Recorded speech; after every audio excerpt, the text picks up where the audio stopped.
성도 여러분 안녕하십니까? 2023년 8월 23일 수요 새벽 말씀 함께 나누겠습니다. 함께 나누실 하나님 말씀은 예레미야서 24장 1절에서 10절까지입니다. 본문은 하나님께서 예레미야에게 보여주신 무화과 두 광주리의 비유에 대한 말씀입니다. 본문을 통해서 하나님은 징계를 통해 성도를 성숙하게 하심과 그러므로 징계를 받을 때 온전히 순종해야 함에 대해서 묵상하겠습니다.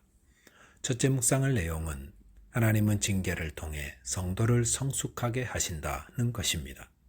본문 1절에 보시면 바벨론의 느부갓네살 왕이 유다 왕 여호야김의 아들 여고냐와 유다 고관들과 목공들과 철공들을 예루살렘에서 바벨론으로 옮긴 후에 여호와께서 여호와의 성전 앞에 놓인 무화과 두 광주리를 내게 보이셨는데 라고 하였습니다. 본문의 상황은 두 차례에 걸친 바벨론의 예루살렘 침공으로 유다 왕 여호야김의 아들 여고냐 즉 여호야긴 왕과 그 신하들과 목공들, 철공들이 바벨론으로 포로로 끌려간 후 유다를 시드기야 왕이 다스리고 있던 때였습니다. 이럴 때 하나님께서 예레미야에게 환상을 보여주셨는데 그 환상은 여호와의 성전 앞에 놓여있는 무화과 두 광주리였습니다. 그 환상의 내용은 2절에 구체적으로 소개됩니다. 2절에 보시면 한 광주리에는 처음 익은 듯한 극히 좋은 무화과가 있고 한 광주리에는 나빠서 먹을 수 없는 극히 나쁜 무화과가 있더라 라고 하였습니다. 하나님이 예레미야에게 보여주신 환상의 내용은 무화과가 담긴 두 광주리였는데 한 광주리에는 극히 좋은 무화과, 또 다른 광주리에는 극히 나쁜 무화과가 있는 것이었습니다. 본문 5절에 보시면 이스라엘의 하나님 여호와께서 이와 같이 말씀하시니라. 내가 이곳에서 옮겨 갈대아인의 땅에 이르게 한 유다 포로를 이 좋은 무화과 같이 잘 돌볼 것이라 라고 하였습니다. 여기 보시면 극히 좋은 무화과가 무엇을 의미하는지 나옵니다. 그것은 바벨론의 침공으로 바벨론의 포로로 끌려간 유다인 포로들을 의미한다 하였습니다. 그들을 하나님이 이 좋은 무화과와 같이 잘 돌볼 것임을 말씀해 주셨습니다. 그런데 이런 사실은 선뜻 이해되지 않습니다. 왜냐하면 자신이 살던 곳에서 적의 포로로 끌려갔다는 것은 누구에게나 큰 비극이기 때문입니다. 하나님은 왜 포로로 끌려간 자들을 극히 좋은 무화과처럼 잘 돌보신다 하는 것입니까?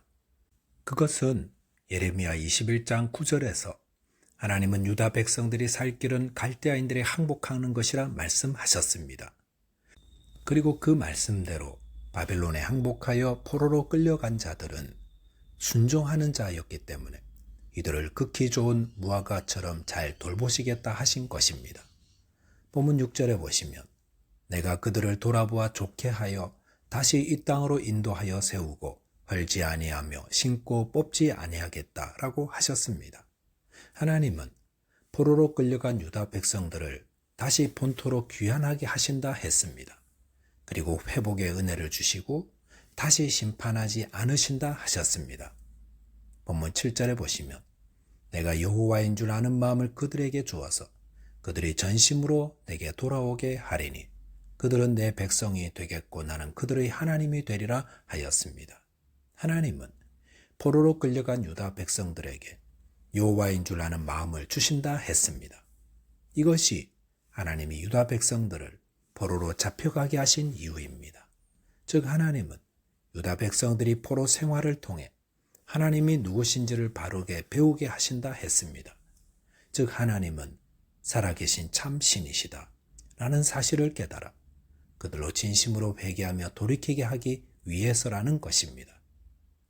적군의 포로로 끌려가는 것, 그것은 누가 봐도 패배요 저주입니다. 하지만 하나님이 왜 그런 일을 그의 백성들에게 허락하시는 것입니까? 그것은 이를 통해 그들의 마음을 새롭게 하시고 하나님을 알고 전심으로 하나님을 섬기게 만드시는 것입니다. 이렇게 성도에게 일어나는 일들은 비상적으로만 보면 비극이요 실패처럼 보이는 것들이 있습니다.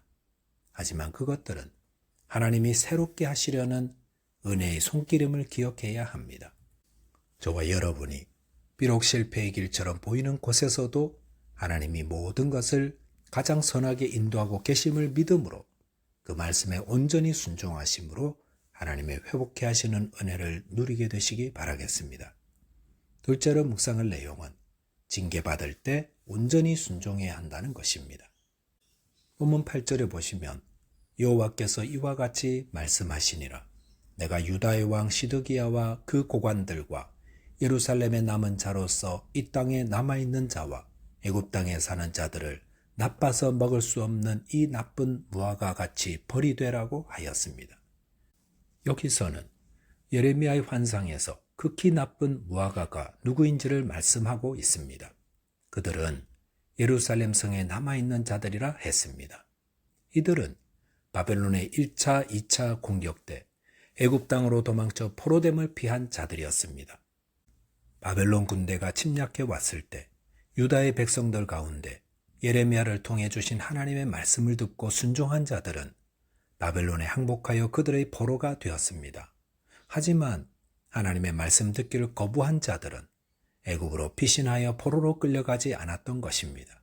이들은 자신들이 바벨론 포로로 끌려가지 않은 것을 무척 다행으로 여기고 있었습니다. 하지만 오늘 본문에 보시면 하나님은 이들을 나쁜 무화과와 같다 하시면서 이들을 버리신다 하셨습니다.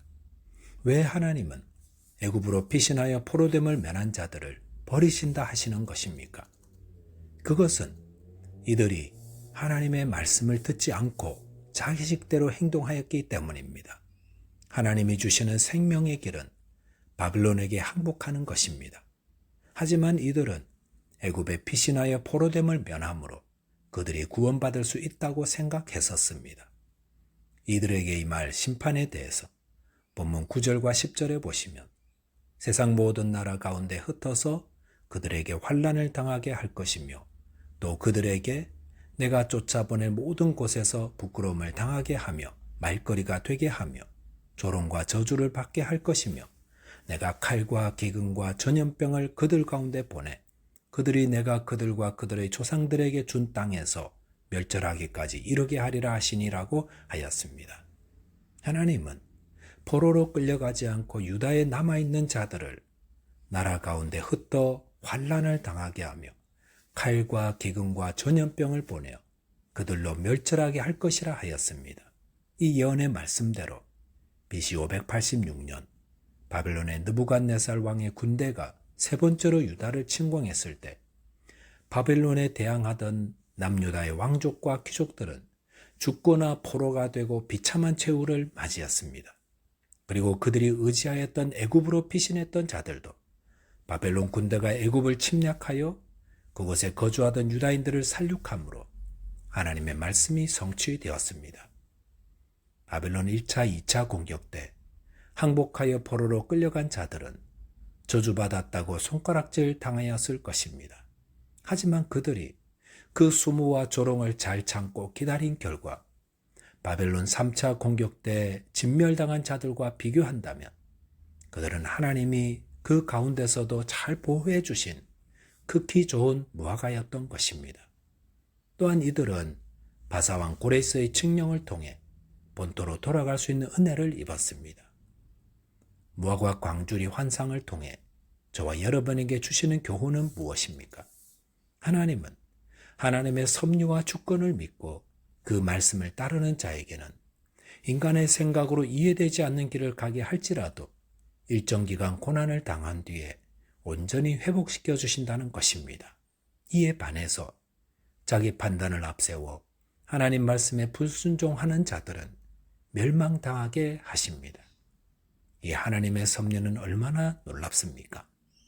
저와 여러분이 나의 생각으로는 받아들이지 못하는 징계의 말씀이라 할지라도 하나님의 신묘막측한 섭리를 믿음으로 온전히 순종하여 이를 통해 하나님의 은혜를 누리며 승리하게 되시기를 바라겠습니다.